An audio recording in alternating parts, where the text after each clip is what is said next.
Hindi ako pumunta dito para makipag-usap tungkol sa atin. Sa nasabi ko sa'yo, sa nararamdaman ko pa rin sa'yo. Kurt, Overruled. Hear me out.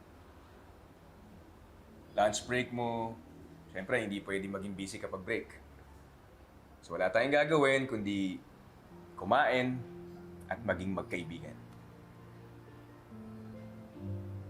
Kung hanggang dun pa lang yung pwede,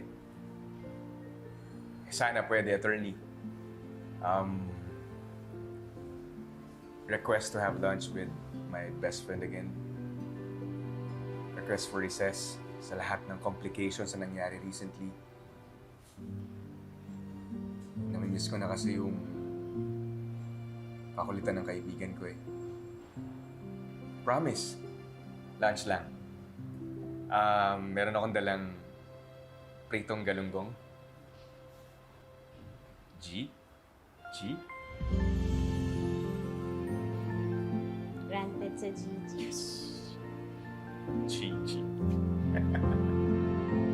All right, we've got a question from someone says they've been scammed.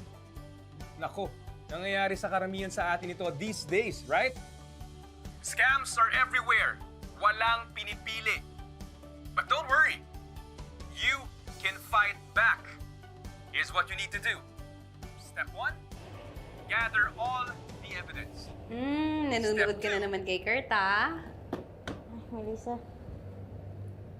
Mismo, no? At, na-curious lang ako sa topic, okay? Di nga. Sa akin ka pa ba naman magsisinungaling? Ano ba naman, Lilet? Magkakilala na tayo since law school. Yun lang talaga yun. Usong-uso kasi yung mga scams ngayon kahit sino nabibiktima. Ay, true ka naman dyan, ah. Pati nga puso na sa scam, eh. Pero sure ako, hindi na scam ni Kurt yung heart mo. Mahal ka talaga noon, Lilet. Kaya naman sana, huwag mong pigilan yung nararamdaman mo.